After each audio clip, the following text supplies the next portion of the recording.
Welcome to my India's only free education channel. Kindly subscribe, like and share to the needed one. Now today with the case of the right cerebellar hemorrhage.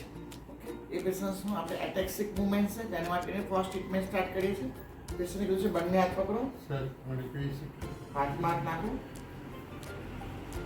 Yes, આખો અંદર આંગળી નાખી દો, અંદર આમ વાળી દો, અંદર નાખી દો.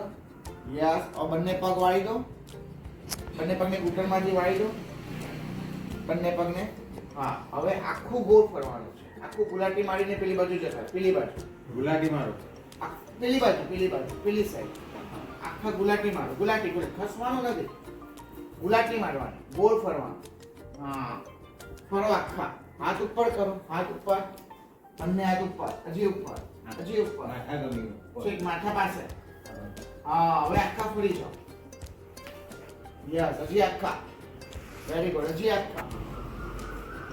વેરી ગુડ, બહુ સરસ. હવે પાછા ફરીથી બંને પગ વાળી દો, બંને પગ વાળો પહેલા, બંને પગ વાળી દો.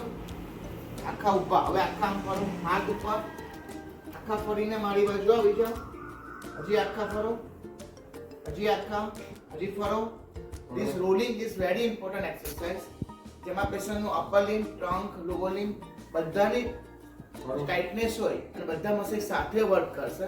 Is very helpful for the ataxic patient. તો પહેલા બે મોબિલિટીમાં એક્સરસાઇઝમાં તમે સૌથી પહેલા આ રોલિંગની મૂવમેન્ટ લેવી જોઈએ.